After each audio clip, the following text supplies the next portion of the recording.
regards to the 89.9 billion, I received a directive, no, which emanated from a cabinet meeting led by President Marcos, asking me to remit the 89.9 billion. Opo, nako po. Bilyon na naman. Witness sa posibleng impeachment para kay BBM. Ayan, lumantad po. Diyan sa PhilHealth, yung PhilHealth CEO po ay nagsalitiya na po. Tungkol po diyan sa pagkasangkot ni Pangulong Bongbong Marcos, panoorin natin.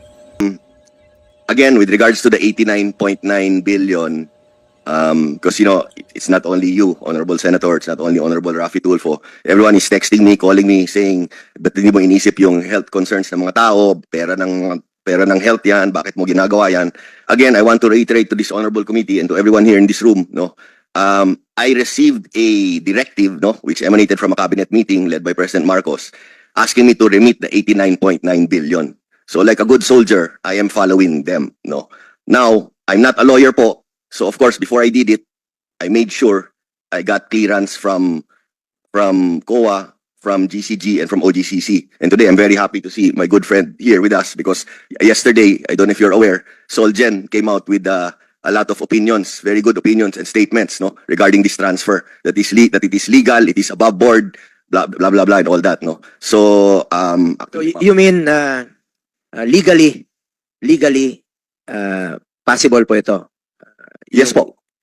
So legally possible yung That's again po, I'm not a lawyer, but that's my understanding based on the opinions of COA, GCG, OGCC, and as of yesterday, Solgen. So legally lusot kayo, but for me morally unacceptable po itong pag-transfer. Marami pang naghihingalo ng mga kababayan natin. Walang pambayad sa ospital. But Senator, I am just an ordinary member of this government. I was asked to do something. How can I go against it, Sa sir? lahat ng magiging desisyon mo, isipin mo parate yung mga mahirap, yung mga pasyenteng naghihingalo na walang pambayad. Isipin mo lang parate yun. Sir, well, if the board will support us, if the PhilHealth board will support us, baka mauna kami, But again, like I said, I'm not so sure if the board will fully support us, But I will keep you posted po, Senator. You're the president of the board. I sit as vice chair po. The chairman is Honorable DOH Secretary Ted Herbosa po. But I sit as vice chair. But And- you are the face of PhilHealth. Okay. Kayo pong nagpapatakbo, you're part of the EXICOM. Kung ano naman siguro ang rekomendasyon ninyo ay malaking weight po yun, That's true po, pero I don't know if you recall po, when I announced this in our last hearing, the next day, lumabas po sa newspaper si Secretary Herbosa. Sabi niya, he's strongly against it. In fact, yung exact words niya, what the hell is Ledesma talking about, He's never heard of anything like that, and he thinks it's outrageous. So, ibig sabihin yung... I don't think I will be able to get his support on the... Yes, sir. Yan ang gusto ko sa Mr. Ledesma. Palagi mong kinokol yung mga request namin dito, lalo pat kung mahirap na kababayan ang ating pinag-usapan. So, pro-poor ka pala talaga. Thank you for that. Basta makatulong po kami, Senator Tulfo, we're always there po. Prophylaxis, yung teeth cleaning, dapat covered yan at libre, especially sa mga minimum wage earner, again, sa mga senior citizen. Dahil ang dami ko nakikita, in fact, I talked to some people sa DOH na isa sa mga problema ng ating bansa ngayon, yung sira-sirang ngipin at napakaraming mga bungal, mga kababayan natin, because they cannot afford. Pag pupunta sa dentist, bulok na, saka palang sila magpapa-check up at yun pala, hindi na maremedyoan, bubunutan sila, and then pag nabunutan sila, bungal sila, wala silang pambayad ng pustiso. So, gusto ko covered yan, pati yung pustiso covered. Libre. Yes to that, Mr. Chairperson, Honorable Senator. Okay, kasi mas maganda yung bago pa man mangyari yung sakit, na-address na sa pamagitan ng early check-up. Makatipid pa tayo.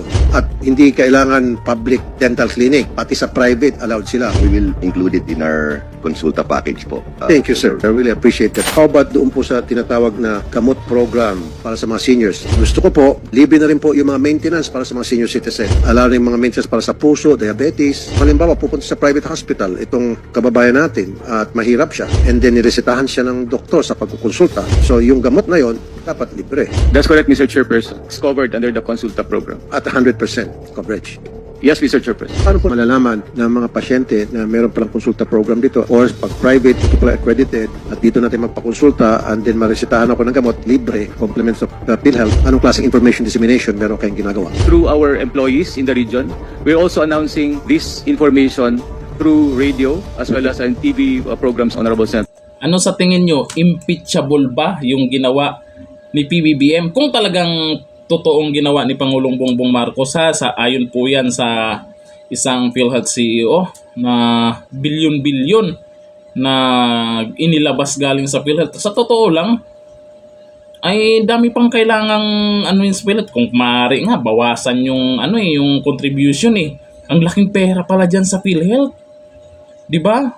Tapos inilabas, andun kay Pangulong Bongbong Marcos. Ang laking pera yun, bilyon-bilyon yan. Depende naman yan. Kung impeachable po yan, yung kaso na yan, para, kay PBBM, depende yan sa mga senador. Kung matapang. Pero kung takot naman, wala din yan. Kahit anong gawing pangungurakot, wala din yan. Kahit may ebidensya, wala din yan. Kung walang lakas ng loob, lalo ito si Rafi Tulfo, matapang daw.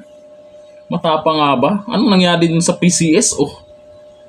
Ba? Atapang atao, sabay tameme. Anyari?